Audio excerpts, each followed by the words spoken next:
नाज़रीन, हम इस वक्त मौजूद हैं ज़िला पुंछ के इलाका मंडी में, जहां पर शदीद बर्फबारी कल हुई थी और आज चूँकि खुली धूप है और लोरन सावजियां की तरफ लोग जो है वो सियाह जो हैं वो जाना चाहते हैं, लेकिन सड़क पर ज़्यादा फिसलन होने के कारण लोगों को पुलिस की जानिब से वहाँ नहीं जाने दिया जा रहा है।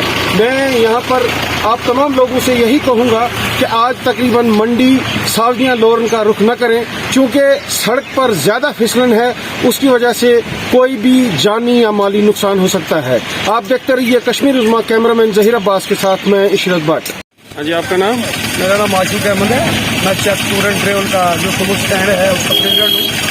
मैं एक गुजारिश करूँगा, जो ये गाड़ियाँ चल रही हैं, पहले तो देखिए काफ़ी बर्फबारी हुई है, इसकी वजह से बहुत स्लिप है, तो लोगों को भी चाहिए, जो गाड़ियाँ वाले उनको भी चाहिए कि पुलिस का तावन करें, क्योंकि ऊपर सावजियां और लोरन जो है गाड़ियाँ नहीं जा रही हैं। इनको भी चाहिए कि ये जो पुलिस का जो तावन करें। देखिए काफ़ी स्लिप है, नुकसान हो सकता है, इसलिए इनको परहेज करना चाहिए।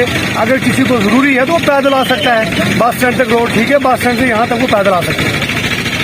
जी, आपका नाम? जी, मेरा नाम प्यास लारिया है। सलाह से बताएं, आप कहाँ जा रहे थे? आज हम जा रहे थे लोरन में, क्योंकि आज संडे थी तो बड़ा अच्छा मौसम भी था, तो लेकिन बदकिस्मती की बात यह है कि ये जो आगे मोड़ है साथ दूधा अमरनाथ के सब ऊपर, यहाँ से हम आगे नहीं जा सके, क्योंकि यहाँ पे बर्फ काफी है और साथ में वहाँ पे कोई स्लिप पड़ा है।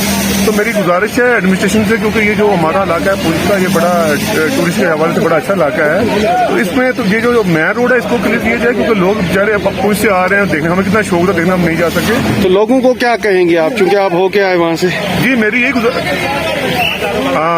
गुजारिश है, फिलहाल जब तक ये क्लियरेंस नहीं है तब तक अपने घर में रुके, क्योंकि स्लिप बड़ा है। जब तक एडमिनिस्ट्रेशन की तरफ से आपको कोई जवाब नहीं आता है, आपको कोई मैसेज नहीं मिले, तब तक आप घर में बैठे नहीं आए। Thank you.